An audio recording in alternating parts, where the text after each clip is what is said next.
ഞാൻ ശ്രീജ, കണ്ണൂർ ആറാംകോട്ടത്തു നിന്നാണ് വരുന്നത്. പായസറാണി മത്സരത്തിൽ ഫൈനലിലെത്തിയിട്ടുണ്ട്. അട വേവാനായി വെള്ളം തിളപ്പിക്കാനായിട്ട് വെക്കാം.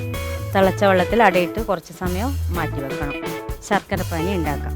കോക്കനട്ട് പൗഡറാണ് നമുക്ക് തന്നിരിക്കുന്നത്, അതുകൊണ്ട് തന്നെ അതൊന്നും വെള്ളത്തിൽ കലക്കിയെടുക്കാം. തിളച്ച വെള്ളത്തിലിട്ട അട ഒരുവിധം വെന്ത് വന്നിട്ടുണ്ട്. അതൊന്ന് തണുത്ത വെള്ളത്തിൽ കഴുകിയെടുക്കാം. ശർക്കരപ്പാനി തയ്യാറായിട്ടുണ്ട്. ഇതവിടെ മാറ്റി വെക്കാം. ഇനി ഇതിലേക്ക് തേങ്ങയുടെ 2-ാം പാൽ ചേർക്കാം.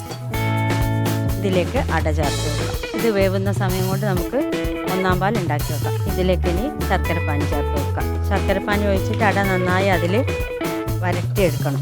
ഇവിടെ അട നന്നായി വെന്ത് വന്നിട്ടുണ്ട്. ഇതിലേക്ക് തേങ്ങയുടെ 1-ാം പാൽ ചേർത്ത് വെക്കാം.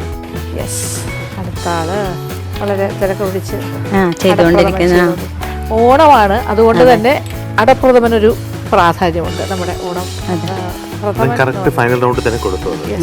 പക്ഷെ അത് പ്രതീക്ഷിച്ചില്ല അല്ലേ? ഇല്ല എന്ത് പ്രതീക്ഷിച്ചില്ല. ഞാൻ വിചാരിച്ച എന്തെങ്കിലും ഫ്രൂട്ട്സിന്റെ എന്തെങ്കിലും പായസം അങ്ങനെ സിമ്പിളായിട്ട് അങ്ങനെ അത് സിമ്പിളൊന്നല്ല അങ്ങനെയല്ല.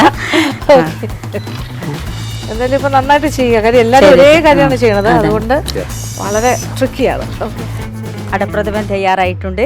ഇതിലേക്ക് ഇനി കിസ്മിസും കാഷ്യൂ ഒന്ന് ഫ്രൈ ചെയ്തിടണം. ഉപയോഗിച്ച് കാഷ്യൂ ഫ്രൈ ചെയ്തെടുക്കാം.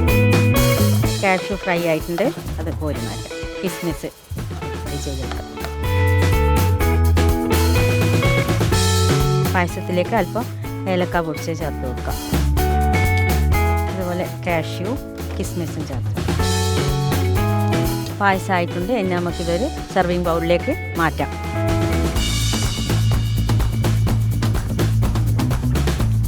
ഞാനുണ്ടാക്കിയ പായസം ഇവിടെ തയ്യാറായിട്ടുണ്ട്. ഇനി ജഡ്ജ്മെൻറ്റിനായി കൊണ്ടുപോകാം.